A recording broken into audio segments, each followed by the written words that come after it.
everyone, this is Ben Zinn with NextLevelGuitar.com. Today we're going to take a look at another one of our great Inspired By series lessons, and we're going to be looking at some old rock and roll, some old rockabilly. So get ready to have some fun with this style. We're going to take a look at some of the grooves and some of the lead licks that make this style so great. Hey, before we continue, take a look at this text box below. Click on this link in this YouTube text box, and what we're going to do for you is send you a free video lesson and a free ebook from NextLevelGuitar.com. It's not available on YouTube, only available through the website. So take a look at that and we'll continue on. So first off, a lot of people like to ask me how you get the sound, and that's a huge component of this old school style. You can see I'm playing a big, huge hollow body guitar. This is a Gretsch Country Gentleman. It's a great guitar, and really you can play anything that's sort of a hollow body style to approximate this feel. It doesn't have to be this exact guitar. There's plenty of guitars, you know, in your price range, no matter what that is, that will help you get the sound. The second thing that I'm doing is I'm using a slap back delay. So grab your echo pedal, your delay pedal, the echo sound on your amp, whatever you have, and set it for one very short repeat. If you'll notice there, after I pick the string, you hear the echo happen right away. It's not a big, super long echo. It just happens right away after I pick the note. And that's a big part of the sound as well.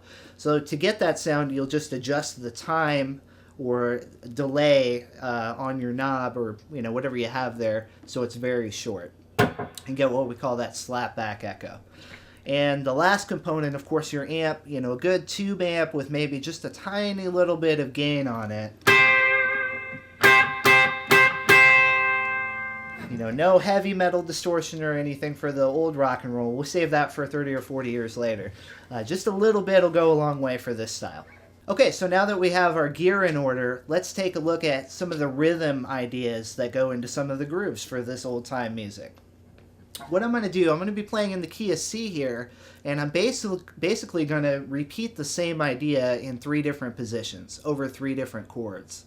The idea of the groove is basically C to F to C to G.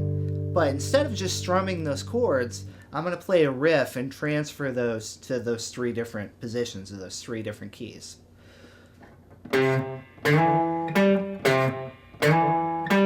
That's the riff. What I'm going to do is I'm going to play the root note that I'm shooting for. I'm on the 1 chord, or the C here, and I'm playing the riff in the rhythm of 1 and 2 and 3 and 4 and 1 and 2 and 3 and 4 and 1 and 2 and 3 and 4 and 1 and 2 and 3 and 4 and now the notes.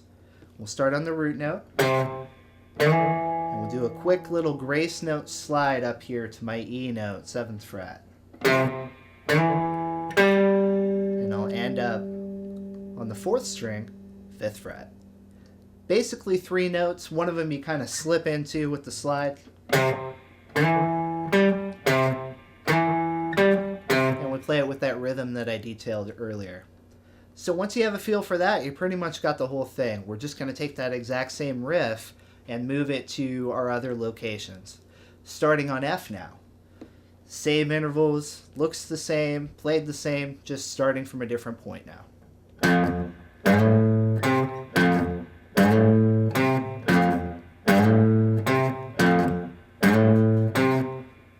Okay, and then we're back to C. We're back to our original one.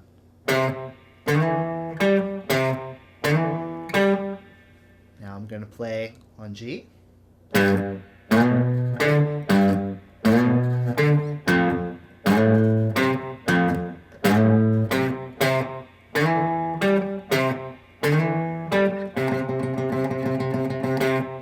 We'll get to those triplets here in a second, but let's put all of those sections together now.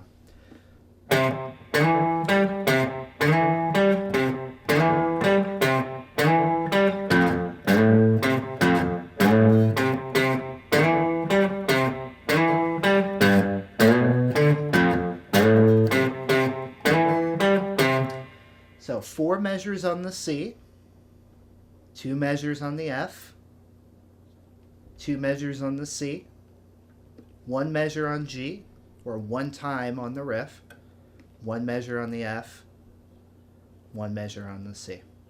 Okay, so now that we have that groove together, show that to a buddy of yours and make him play it for hours on end, because now we're going to show you how to solo over the top of that. We're going to take a look at some of the scales used in playing this sort of style in the lead side of things next. We're playing in the key of C, and one of the hallmarks of this style is mixing together our pentatonic scales, mixing together major pentatonic and minor pentatonic. So first things first, let's take a look at a couple of those scale positions. Playing C major pentatonic.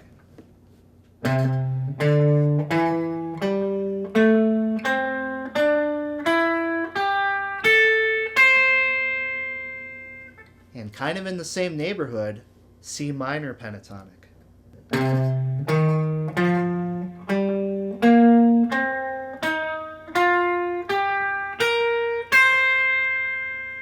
So two scales in one area of the fretboard. And our first lick that we're going to take a look at sort of combines both of them. I'm going to start right here and basically just work my way up half of the major pentatonic scale.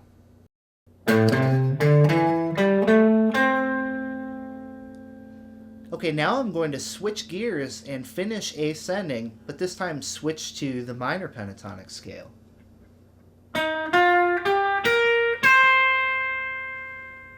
So we kind of start out in one mode and then switch to the other.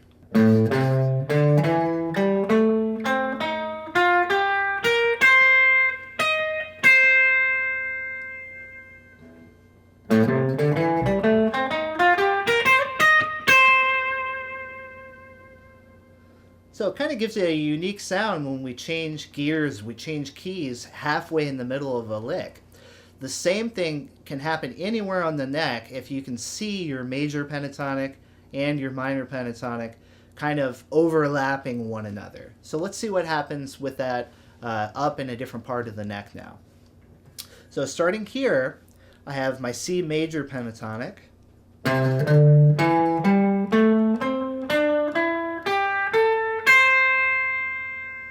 And again, in the same area of the fretboard, I have the C minor pentatonic.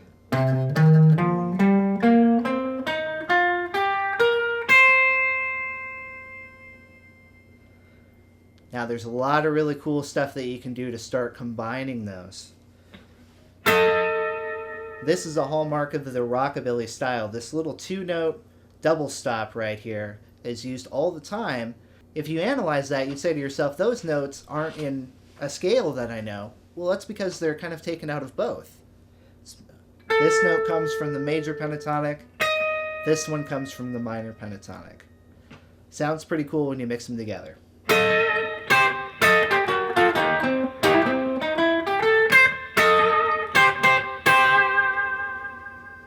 So let's take a look at what we're doing right there. We're going to work in just the higher register of that area of the fretboard. Once again, here's our minor pentatonic going down, or with the blues scale note at it.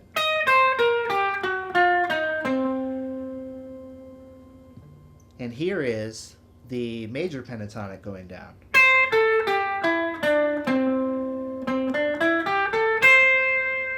So I can have a lot of fun starting to work out of both of those positions.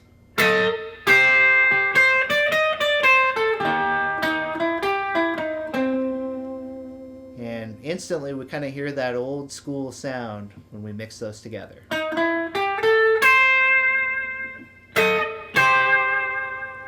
Double stops are a lot of fun too. Double stops meaning playing two strings at once, two notes at once. Again, using the same sort of notes out of the scale.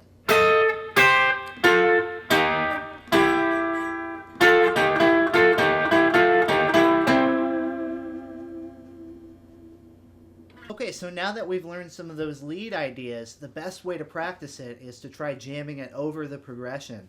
So if you have a looper pedal or you have some way to record that initial groove into your computer, something like that, do that, put it on repeat, and try experimenting with some of those ideas we talked about in the lead section. I have that progression here in the looper pedal, so I'm going to play that and we'll see what we come up with.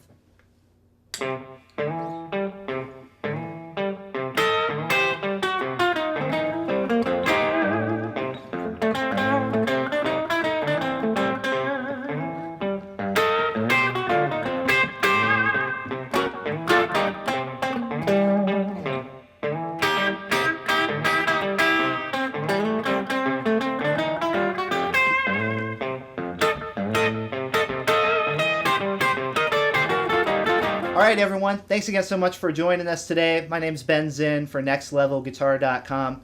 Hey, make sure that you visit the website, nextlevelguitar.com. We have tons of great content there. Over 1,000 different lessons for beginners, intermediate, advanced. Anything that you can think of is right there on that website. So check that out, and we'll see you back here next time.